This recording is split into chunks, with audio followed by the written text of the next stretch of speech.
بسم الله من الشيطان الرجيم بسم الله الرحمن الرحيم الحمد لله رب العالمين والصلاة والسلام على أشرف الأنبياء والمرسلين وعلى آله وصحبه أجمعين سبحانك لا علم لنا إلا ما علمتنا إنك أنت العليم الحكيم وتب علينا إنك أنت التواب الرحيم رب زدنا علما نافعا وفهما مستقيما وهداية صالحة ولا قوة إلا بالله لا حول ولا قوة إلا بالله اللهم انعمنا بما نعرف بها ومنك ونعم الملائكة المقربين واخرجنا من الظلمات الوحيد وافتح علينا أبواب رحمتك وعلمنا أسرار حكمتك يا رب العالمين رب اشرح لنا صدرنا ولساننا واحلل عقدة من لساننا ويفقهوا قولنا قال الشيخ المصلي تعالى نفعنا بالنور في الدارين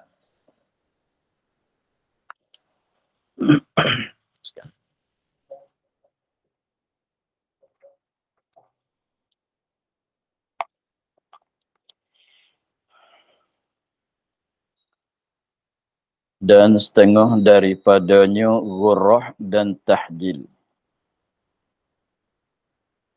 Dan setengah daripada sunat-sunat wuduk, ghurrah dan tahdil. Sunat kita buat ghurrah, sunat kita buat tahdil. Dan dikandung dengan ghurrah itu melanjutkan, yakni membasuh tempat yang lebih daripada qadar yang wajib daripada mukanya pada sekalian pihak keliling mukanya sekurang-kurangnya, dan kesudahannya membasuh dua safhah lehernya sekalian, permulaan kepala pada keliling muka, dan dikandung dengan ghurrah. Jadi sunat kita buat ghurrah. Apa maksud katanya buat ghurrah itu? Dia katanya dan dikandaki dengan ghurrah itu melanjutkan. Melanjutkan. Apa makna? Yakni membasuh tempat yang lebih. Itu mana melanjut. Maksud melanjutkan di sini ialah membasuh tempat yang lebih daripada qadar yang wajib tu daripada muka. Qadar yang wajib tu daripada muka. Jadi maknanya melanjut. Dikandaki ghurrah tu dia kata melanjut. Tapi maksud dianya ialah membasuh tempat yang lebih daripada qadar yang wajib daripada muka pada sekalian pihak keliling mukanya. Jadi kita basuh kawasan muka bagi keluar daripada kawasan muka. Yang mana wajib kita basuh daripada kawasan muka kita dah basuh. Kemudian kita melanjut mana basuh tambah, basuh luar sikit daripada kawasan muka. Pihak keliling muka, maknanya semua bulatan muka lah. Semua bulatan muka tu kita basuh jadi lebih daripada qadar yang wajib. Itu sekurang-kurangnya dia kata. Jadi maknanya kawasan wajib yang dibasuh pada muka tu, sekadar tu memanglah wajib. Kita basuh, maka lebih pada tu, tambah pada tu. Luas pada kawasan yang wajib, qadar yang wajib yang basuh pada muka, yang ada pada muka. Jadi maknanya kita tu maksud kata melanjut, makna basuh jadi lepas pada luar kawasan muka, pada keliling kawasan muka.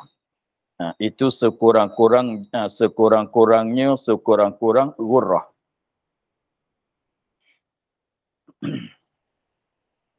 Jadi sekurang-kurang ghurrah tu ialah kita basuh lebih luar sikit. Lebih daripada qadar yang wajib. Dengan maknanya kita basuh sekadar yang wajib daripada muka itu, maka tak jadi ghurrah.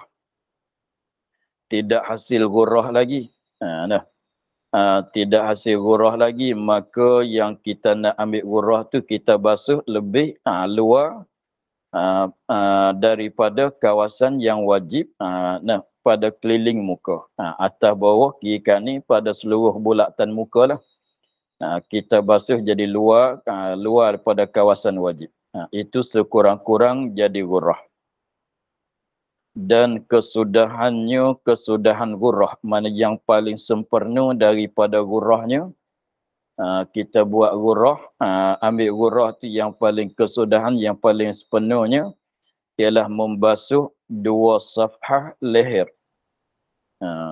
Kita basuh 2 safhah leher. Di sini. Yang sambung dengan muka di depan. Di sini 2 safhah leher. Sebab di sini kita nampak macam sepapan gitu. 2 sini. Jadi bawah pada di sini, kawasan sini lah. Kawasan sini. Itu 2 safhah leher. Dan sekalian permulaan kepala. Dan sekalian permulaan kepala maknanya sebelah depan daripada kepala. Jadi kawasan ubun. Kawasan ubun kawasan ubun tu ialah permulaan kepala. Pada keliling muka. Pada keliling muka. Pada keliling bulatan muka. Jadi kita basuhnya ambil daripada sebelah atas daripada dahi, sekiranya banyak sikit masuk dari kawasan kepala. Kemudian kita ambil luar tu masuk daripada kawasan telinga turun sampai sini. Dua safhah leher turun sampai ke sini. Naik begini. Tu jadi maknanya bagi lepas lebih daripada kawasan muka tu jadi banyak. Sehingga 2 safhah leher pun kita basuh juga. Sebelah depan. Kita basuh juga. Maka kita buat begitu ialah ambil ghurrah yang paling sempurna. Itu mana kesudahan dia. Maknanya begitulah. Dan dikandak pada tahjil pula. Sunat kita buat tahjil juga ialah dikandakinya membasuh tempat yang lebih atas qadar wajib daripada 2 tangan dan 2 kaki. Jadi dikehendaki dengan tahjil tu kita basuh tempat yang lebih, yang tambah di atas qadar yang wajib. Yang qadar yang wajib tu daripada 2 tangan dan kedua kaki. Pada sekalian pihak. Mana semua bulatan kaki itulah. Jadi maknanya sekadar yang wajib tu tak dapat tidak kita kena basuh dah, mulai daripada hujung jari sampai ke siku dan sebelah atas sikit daripada siku. Itu dah wajib. Maka kita basuh tambah atas pada tu lagi. Tambah atas pada tu lagi, mana itulah kita buat tahjil daripada kaki dan tangan. Kalau kaki itu mulai daripada hujung jari sampai ke 2 mata kaki. Dan atas sedikit daripada 2 mata kaki itu ialah qadar yang wajib. Maka yang jadi tahjil tu kita naik atas pada tu lagi sampai ke betis. Begitu. Kalau tangan tu sampai kepada bahu lah. Tengok. Tapi dia katanya pada sekalian pihak sampai kepada bahu, kalau tangan, atau sampai atau kepada lutut. Itulah kalau kaki. Inilah yang akmal sekurang-kurang. Yang akmal sekurang-kurang. Mana sekurang-kurang akmal. Sekurang-kurang akmal. Akmal paling dah sepenuh tapi tak nak sepenuh sangat. Dan dilebihkan dari inilah yang akmal. Salah baca. inilah yang akmal. Wakaf di situ. Wakaf di situ. Inilah yang akmal. Yang paling sempurna. Jadi inilah mana? Sampai kepada bahu atau kepada lutut. Itu. Inilah yang sampai ke bahu atau kepada lutut. Inilah kita basuh tu sampai ke bahu dan sampai ke lutut. Jadi maknanya bahu tu tak basuh lah. Lutut tu tak basuh, tapi maknanya kalau tangan tu ni di bahu kita sampai pada pekalan dia. Pekalan bahu tu kita sampai sini.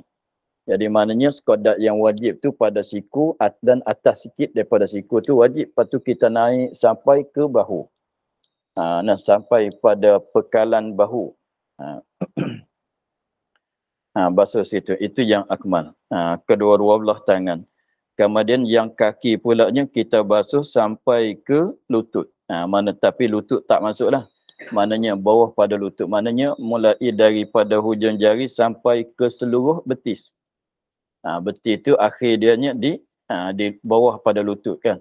Bawah pada lutut tu ialah mulai basuh betis tu, maka kita basuh ke semua. Itu yang akmal pada masalah tahjil di kaki dan di tangan. Sekurang-kurangnya, kita cara wakafnya gitu ya. Sekurang-kurang tahjil. Dia lebih daripada yang wajib seperti dimulai daripada sikunya setengah daripada lengannya dan daripada kaki dan pada kakinya hingga setengah betis. Ini sekurang-kurang nak jadi tahjil tapi tak nak sepenuh sangat. Jadi maknanya kita basuh tangan, kita tak sampai ke bahu, sampai separuh di sini saja. Jadi maknanya tak sampai ke bahu tapi lebih daripada qadar wajib. Lebih daripada qadar wajib tapi tak sampai ke bahu. Maka itu sekurang-kurang tahjil pada tangan. Dan sekurang-kurang tahjil pada kaki, maknanya kita basuh dah lebih daripada qadar yang wajib tu dah lebih tapi tak sampai ke lutut. Jadi setengah betis tu dibasuh, setengah lagi tu tidak dibasuh. Itu mana hingga setengah betis. Maknanya sebahagian daripada betis tu kita dibasuh dan setengah laginya tak dibasuh. Maka itu sekurang-kurang. Tapi kalau nak ambil sempurna tahjil, basuh tangan sampai kepada pekalan bahu dan di kaki itu seluruh betis itu dibasuh sehingga sampai ke lutut. Itu yang paling akmal. Maka itulah dikehendaki dengan ghurrah dan tahjil.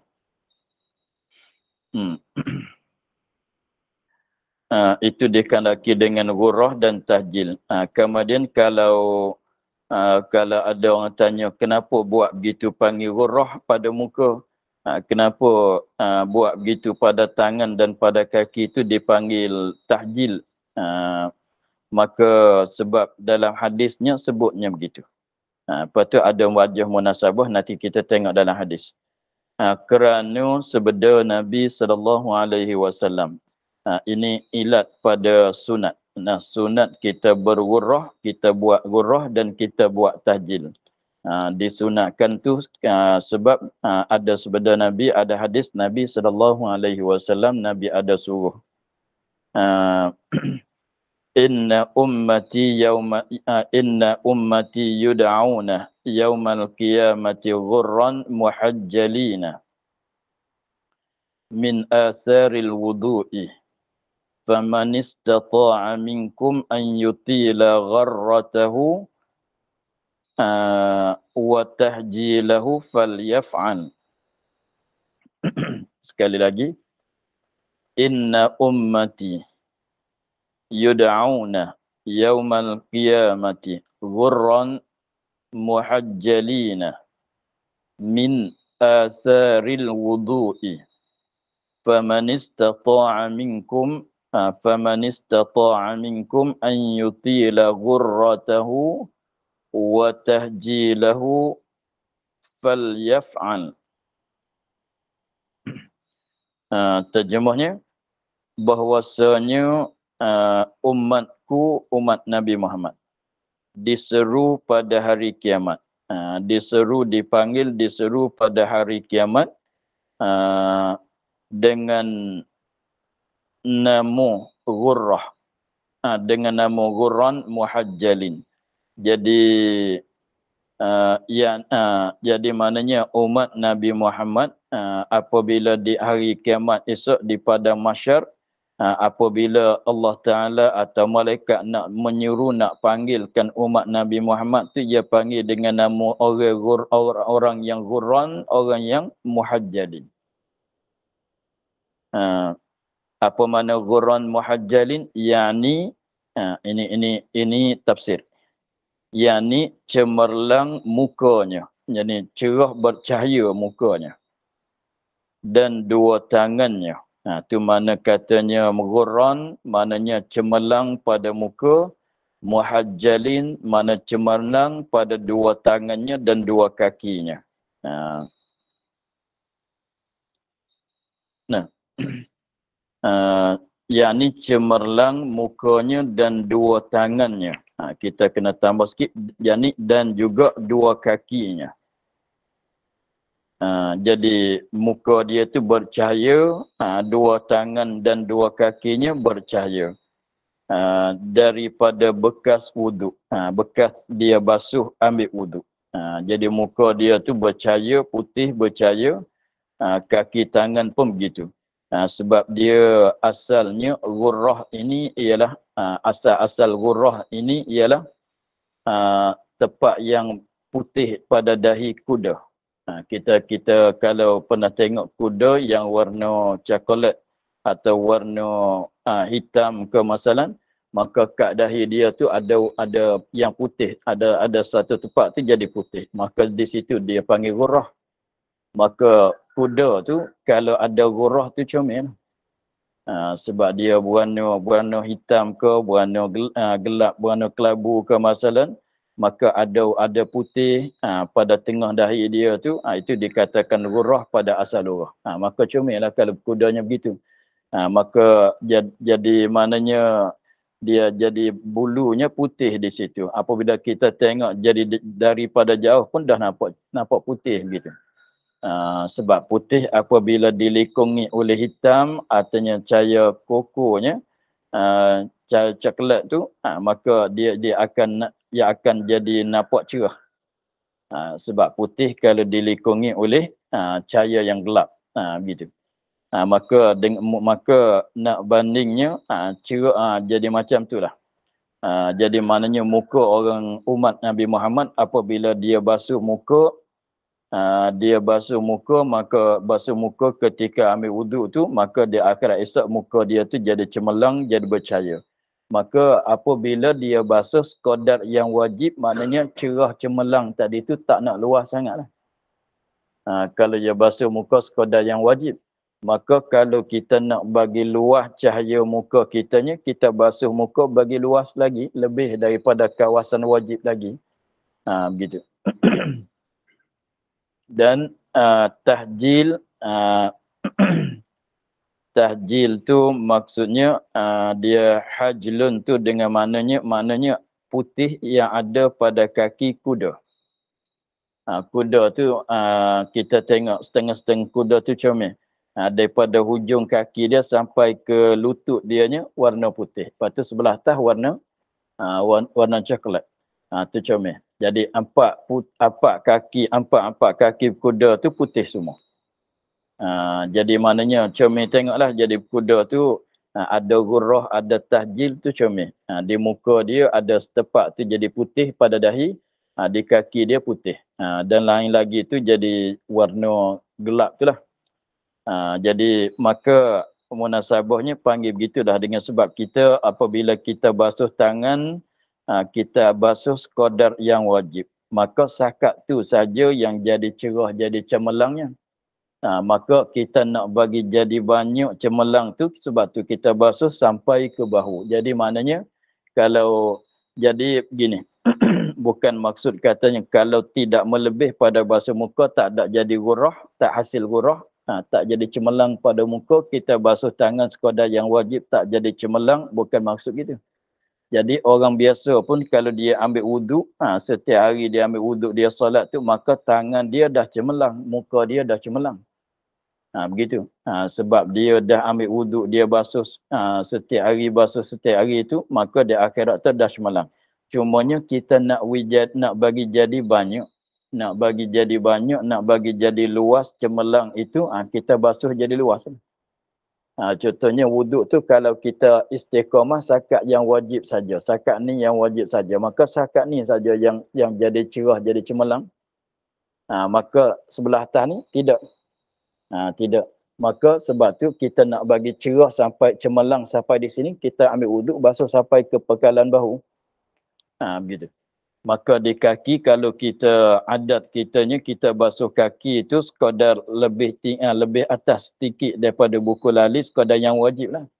Maka sakat tu saja jadi cemerlang. Maka kita nak bagi banyak, sebab tu kita basuh sampai seluruh betih. Maka apabila bangkit di akhirat esok, maknanya bukan sekadar buku lalis saja dak yang cemerlang. Hanya bahkan cemerlang sampai ke betis. Kita nak begitu. Sebab tu maknanya dilanjutkan, dipanjangkan, diluaskan. Sebab tu kalau basuh muka bagi lepas keluar daripada kawasan wajib tu bagi jadi banyak. Sebab nak jadi ghurrah tu semakin luas. Semuanya jadi cemerlang tu daripada sebab apa? Daripada bekas air wuduk. Kesan dia ambil wuduk, bekas dia duk basuh, bekas kena air wuduk tu, sebab di situlah jadi cemerlang.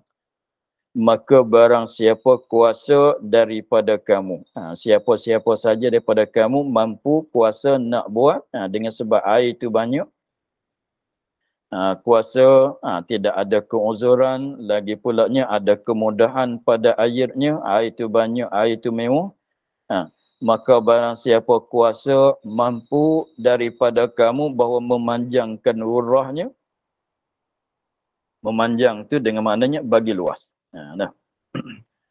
Maka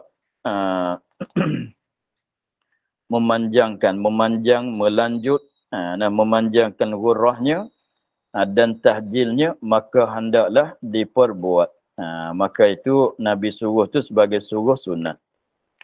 Maka Nabi katanya, siapa mampu, siapa ada kemampuan boleh basuh sampai ke bahu, basuhlah. Siapa yang mampu boleh basuh sampai ke betis, basuhlah. Sebab naknya bagi luas, bagi banyak cemerlang di kaki, di tangan dan di muka. Cumanya jadi cemerlang tu ada di 3 tempat, di muka, di tangan, di kaki. Cumanya cemerlang bercahaya di muka dia tak panggil tahjil, dia panggil ghurrah.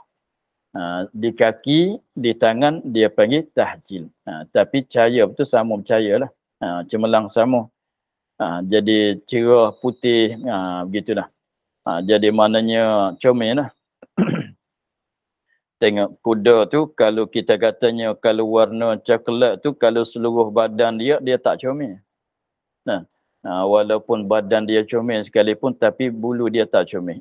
Dia kena ada ghurrah kat dahi, dia kena ada tahjil di kaki, kuda tu barulah comel. Maka tapi kita bukan nak jadi macam kuda lah. Maknanya nak bagi cemerlang di muka dan di tangan dan di kaki seboleh-boleh, sebanyak-banyaknya. Begitu. Jadi maksud daripada tahjil itu ghurrah tu apa dia? Basuh muka. Ketika kita basuh muka tu bagi lebih daripada qadar yang wajib, sehingga sampai dua papan, dia panggil 2 safhah leher.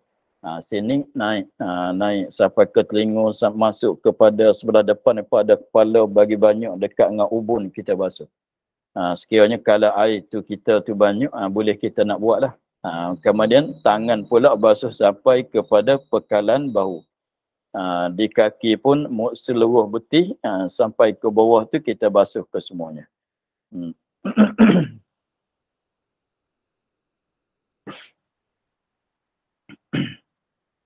Dan setengah daripada sunatnya sunat wudu. Dan setengah daripada sunatnya sunat wudu bersugi. Bersugi setengah daripada sunat wudu. Tapi jangan faham katanya bersugi ni apabila nak ambil wudu sunatlah bersugi. Lain pada nak ambil wudu tak sunat. Bukan begitu. Jadi bersugi ni di mana-mana kelakuan, lebih-lebih lagi pada ketika mulut kita dah berubah, baunya dan warna giginya dah berubah, itu dah disunat. Jadi bersugi ni semata-mata diri bersugi itu dah sunat. Walaupun tak ada nak ambil wuduk sekalipun, dah sunat pada diri bersugi itu dah jadi perkara yang sunat. Gosok gigi, bersugi, gosok gigi, menyucikan gigi itulah. Itu adalah perkara yang sunat. Semata-mata diri bersugi itu adalah sunat. Tetapi apabila apabila kita ambil wuduk, maka disuruh ambil wuduk, disuruh bersugi pula. Jadi maknanya di situlah katanya setengah daripada sunat wuduk tu bersugi. Bersugi ketika mengambil wuduk adalah sunat yang lain daripada sunat bersugi yang biasa-biasanya. Sebab semata-mata bersugi itu ialah perkara yang dah jadi sunat. Dah jadi sunat. Kita bangkit daripada tidur ke masalan, tak ada nak ambil wuduk, maka dah sunat bersugi. Kita nak baca Quran, kita dah ada wuduk. Apabila kita nak mulai baca Quran, kita bersugi juga. Jadi semata-mata bersugi itu ialah perkara yang sunat. Tetapi di sini bersugi ketika mengambil wuduk. Sunat yang lain pula. Bersugi ketika mengambil wuduk, sunat yang lain pula daripada sunat bersugi yang dikatakan tadi. Setengah daripada sunatnya sunat wuduk bersugi. Bersugi itu maknanya kita menyucikan gigi kita dan seluruh bahagian mulut kita.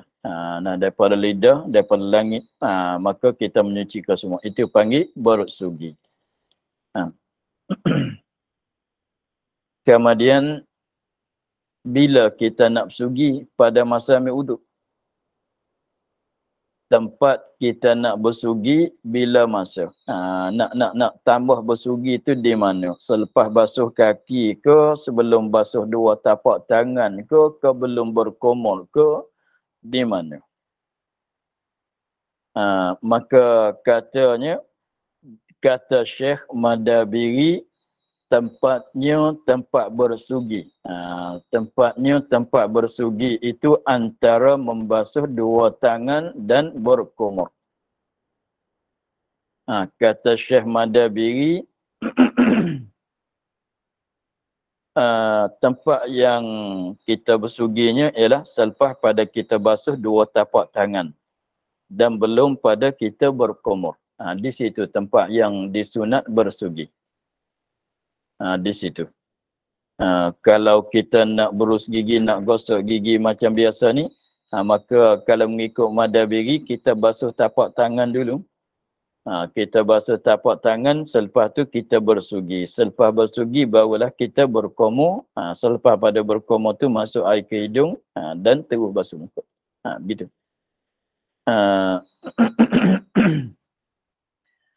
Itulah dia katanya tempatnya itu antara membasuh dua tangan, yakni dua tapak tangan, dan berkumur atas kaul yang muktamad. Mengikut kaul muktamadnya begitulah. Dan kata muqabilnya muqabil muktamad.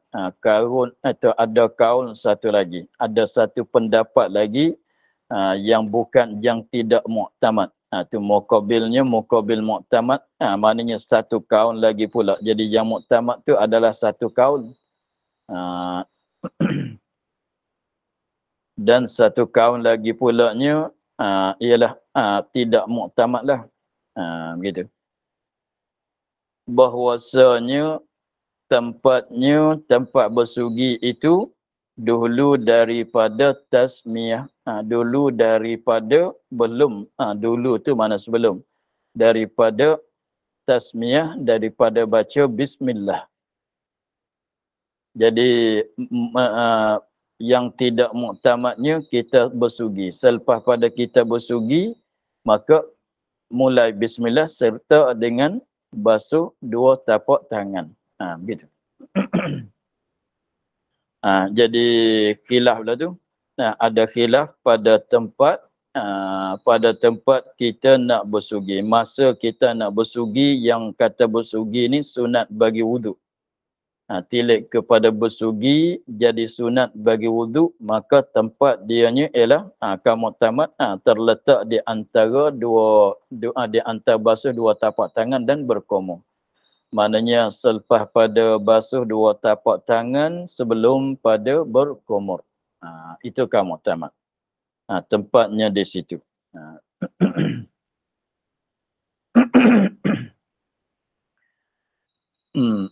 Dalil yang menunjuk di atas sunat bersugi. Dalil yang menunjuk di atas kata sunat bersugi jadi sunat bagi wuduk. Dia katanya kerana riwayat Nasa'i dan lainnya lain pada Nasa'i. Kerana hadis kerana hadis yang diriwayat oleh Nasa'i dan lainnya lain daripada Nasa'i.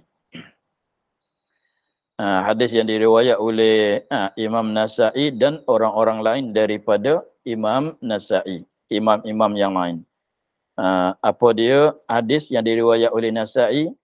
As-siwaku mutahhiratun lil fami. As-siwaku mutahhiratun lil fami. Bermula terjemah dianya, bermula bersugi itu as-siwak bahasa Arab, lepas tu bersugi itu bahasa Melayu. Bersugi itu menyucikan bagi mulut. Kita nak menyucikan mulut kita, maka kita bersugilah. Maka dengan sebab bersugi inilah, maka dengan sebab bersugi ialah suatu perkara yang menyucikan mulut.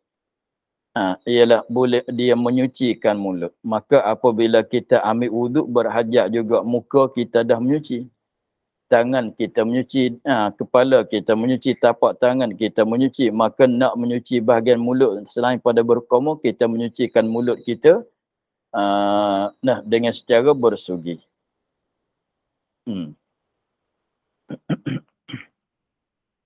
Habis di situ, jadi pendekatannya bersugi adalah sunat bagi wuduk. Bersugi disunatkan bersugi pada masa kita mengambil wuduk. Bersugi dengan cara mana? Ikutlah dengan mana-mana cara sekalipun kita bersugi, dah hasil sunat. Semata-mata kita bersugi dengan mana-mana cara sekalipun dah hasil sunat bersugi. Guna berus ke masalan yang sekarang, atau guna kayu ke, atau gunalah apa saja. Lepas tu cara kita gosok tu, gosoklah dengan secara manual sekalipun, maka dah jadi bersugi. Dah hasil bersugi, dah hasil sunat bersugi. Gosoklah cara mana nak gosok sekalipun, dengan benda apa, sekalipun kita guna untuk nak gosokkan gigi kita, maka tak kira, maka dah jadi bersugi. Dah jadi bersugi. Guna ubat gigi ke tak guna ubat gigi pun dah jadi bersugi.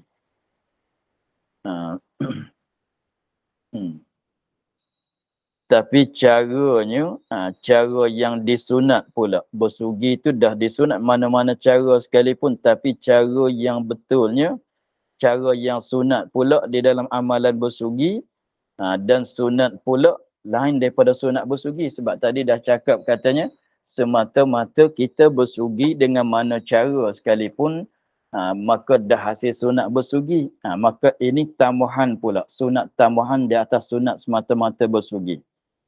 Jadi pahala lain pula lah. Pahala semata-mata bersugi, kalau kita buat dah dapat pahala bersugi. Maka kalau kita buat mengikut cara yang dia kata ni, maka dapat pahala sunat lain pula. Dan sunat pula keadaannya, keadaan bersugi dengan lintang giginya.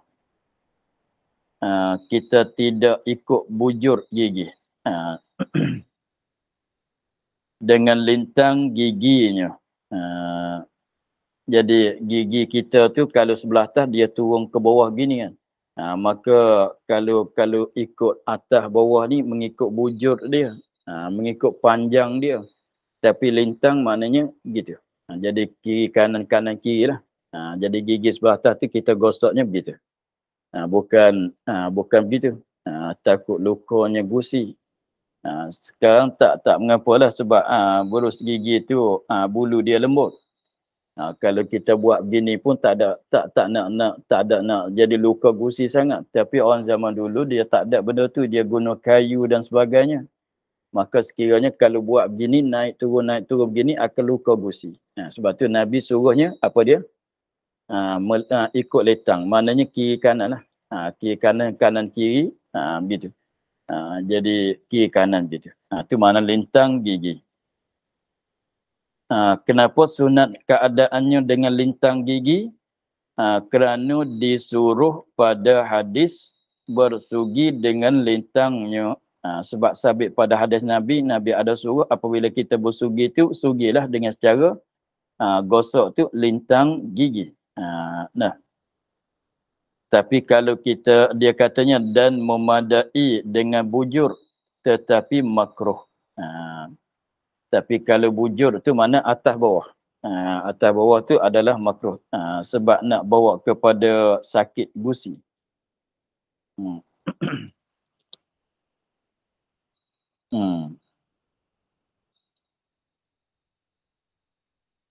Dan memada dengan bujur tetapi makruh.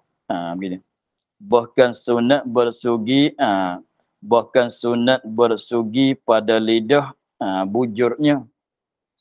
Sunat juga kita selain pada kita gosok gigi itu, bersugi bukan sekadar gosok gigi saja. Bersugi itu sunat dalam amalan bersuginya kita gosokkan lidah. Tapi lidah ikut bujur dia kata. Bahkan sunat bersugi pada lidah bujur. Maknanya ni lidah kita begitulah. Jangan buat begini. Dia terganggu lidah. Jangan begini. Jangan ikut lintang lidah tu sebab jadi ganggu lidah. Sebab maka sugi tu kita letak sebelah dalam, tarik keluar. Letak sebelah dalam tu, tarik keluar. Tarik ke hujung lidah. Begitu. Itu cara bersugi pada lidah. Jadi sunat juga. Dan memadalah pada bersugi itu dengan tiap-tiap yang gasap. Dan memadalah. Memada yang ni pada hasil sunat. Memada yang ni pada hasil sunat. Memada yang ni pada hasilkan sunat bersugi. Pada bersugi itu memada pada bab bersugi ni untuk nak hasil sunat bersugi dengan tiap-tiap yang gasap. Dengan tiap-tiap benda. Dengan tiap-tiap benda yang gasap. Gasap tu maknanya lawan bagi licin. Dia licin macam kulit, macam botol. Tu kalau botol kaca, maka itu licin. Dia tak menyuci. Setiap benda yang jadi gasap, jadi gasap tu maka boleh semua. Kita guna apalah, lebih-lebih lagi sekarang tu jenis berus gigi tu dia berbulu memanglah gasap dah tu. Jadi kalau guna tengok dia kata seperti kayu, rating kayu kita pecahkan hujung dia, dah jadi gasap. Atau rumput asnan.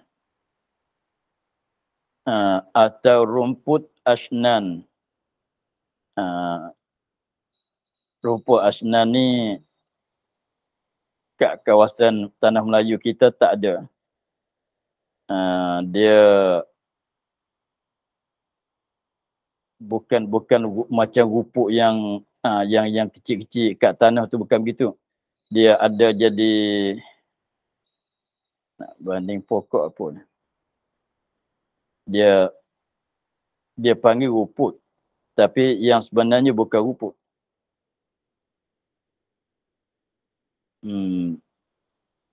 Dia panggil ruput tu dengan sebab bahasa Arab tu dia panggil ruput ke semua. Benda yang pokok-pokok yang kecil-kecil yang tumbuh di atas bumi tu dia panggil ruput ke semua. Bukan maksud ruput yang jenis kita tanam depan rumah tu, tak mesti begitulah. Jadi pokok-pokok yang kecil tu, kalau kita biarkan, kalau kawasan tanah Melayu kita subur, tanah yang subur, apabila kita biar tu, di atas tanah tu akan tumbuh benda-benda tu. Pokok-pokok macam-macam pokok. Maka itu panggil ruput semua. Pokok-pokok semua tu kalau kita biar tu biasa naik-naik, yang kita kalau orang Melayu tak panggil ruput pun, bahasa Arab dia panggil ruput. Jenis pokok yang berdaun tapi yang kecil-kecil tu, maka itu dia panggil ruput semua. Jadi pokok yang kecil-kecil yang tumbuh tumbuh pada muka bumi tu dia panggil ruput ke semuanya. Sebab benda tu dia panggil ruput ke semua. Dia panggil hashish, dia panggil ruput ke semuanya. Jadi dia panggil begitu. Sebab tu jadi kalau terjemah ruput tu jadi orang Melayu kita nak salah faham lah. Tapi maksud dengan ruput tu ialah pokok yang kecil-kecil. Yang tumbuh sendiri kat hutan tu, kat tanah kosong gitu, dia tumbuh, itu semuanya panggil ruput ke semuanya. Lepas tu, jadi maknanya, atau rumput asnan, maknanya pokok asnan lah. Dia lebih kurangnya besar clicking. Jadi, pernah tengok, kalau nak tengok, tulis asnan dalam Google, dia naik lah. Dia pokok dia. Itu jadi rating bagi pokok asnan tu boleh digunakan untuk bersugi juga. Lagi pulanya setengah daripada benda yang digunakan untuk buat bersugi pada orang zaman dulu.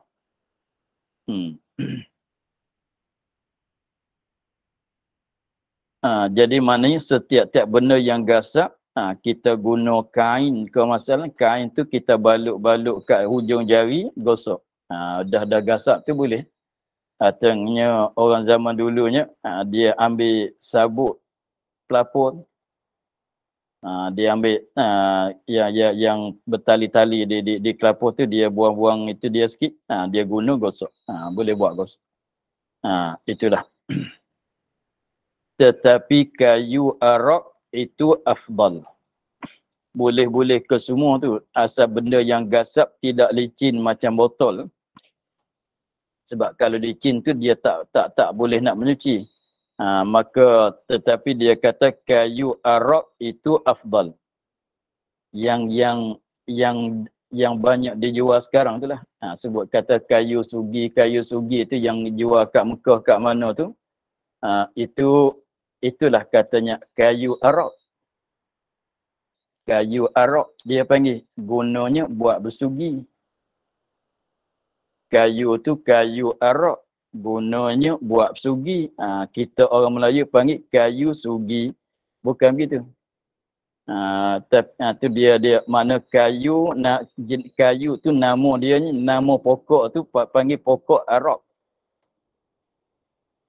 Pokok yang selalu dijual sekarang tu, itu arak, dia panggil kayu arak. Jadi gini nak cakap, kayu arak diguna buat bersugi. Kayu tu kayu arak yang selalu dijual tu, kita koyok kulit dia sikit. Kemudian kita tekan-tekan tempat koyok kulit tu, maka dia jadi pecah. Pecah dia tu jadi macam bulu. Begitu. Maka kayu tu dikatakan nama dianya kayu arak. Kayu arak digunakan buat bersugi. Jadi kita Melayu panggil kayu sugi. Gitu. Tapi yang naknya rating dia. Yang naknya rating dia. Tetapi yang banyak dijual sekarangnya, yang banyak dijual sekarangnya lebih laginya yang letak dalam bukus. Dia jadi basah-basahnya begitu. Maka itu akar dia. Akar kayu arak. Itu akar dia. Kalau rating dia tu dia nampak nak hijau-hijau sikit. Ni yang jual tu kalau yang basah tu nampak nak kuning. Itu akar dia. Biasanya yang dijual sekarang tu dia ambil akar kayu, akar pokok arak tu jual, potong-potong jual, tapi akar dia panjang-panjang begitu. Tapi yang dimaksud di sininya rating dia. Kalau kita nak tahu rating tak rating tu, kita tengok. Kalau rating tu lebih kurang satu jekal, artinya lebih kurangnya dia ada bekas tapak daun. Ada bekas daun. Dia begitu. Kalau kita tengok panjang lebih pada sedekah tapi nampak macam kuning-kuning warnanya, lepas tu tidak ada tapak bekas daun. Dia biasanya kalau rating tu ada bekas daun tanggalan daun. Bekas daun tu kalau tengok tidak ada tu, itu akar dia. Kalau rating dia sebenarnya dia kena ada tu, bekas-bekas daun tu kena ada. Lagi pulanya warna dia nak hijau sikit. Nak hijau sikit. Itu rating. Kalau kat Mekah tu ada jual lah, orang Arab-Arab kat kampung tu dia ambil jual rating dia. Jadi kita selalu yang dibeli kat kedai tu biasa daripada akar dia.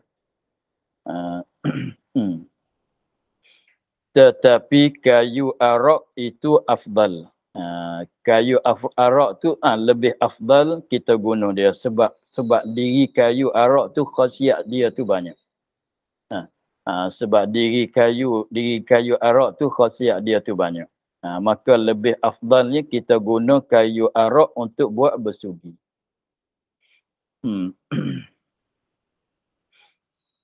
Kemudian pelepah tamar. Kemudian pelepah tamar. Itu kita koyok kulit dia. Ambil pelepah dia, mana batang daun tu lah. Jadi maka kita koyokkan kulit dia, kita potong, kemudian kita belah jadi halus. Jadi macam besar-besar jari gitu ya. Besar-besar jari mana kita potong pelepah tamar, kita belah buang kulit dia. Kemudian kita kecilkan sehingga besar jari, maka kita tekan di hujung dia tu sehingga jadi berbulu. Itu pelepah tamar orang dulu pun ada guna buat bersugi juga. Dan kayu zaitun dan setengahnya. Kemudian jadi mana yang paling afdal apa dia? Kayu arak. Rendah sikitnya pelepah tamar. Itu nombor 2. Kemudian kayu zaitun. Rating-rating bagi pokok zaitun. Kenapa boleh katanya 3 ni yang afdal?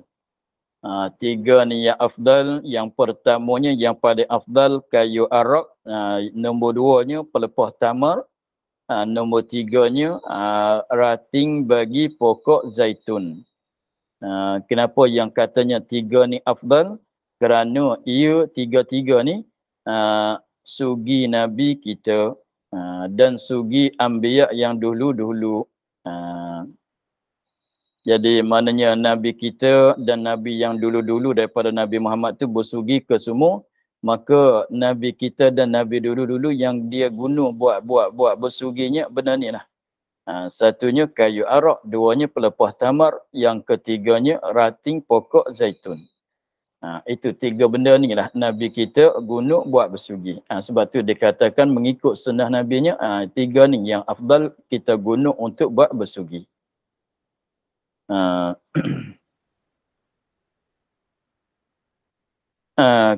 Kemudian tiap-tiap kayu yang pedas. Kita akhir di situ dulu.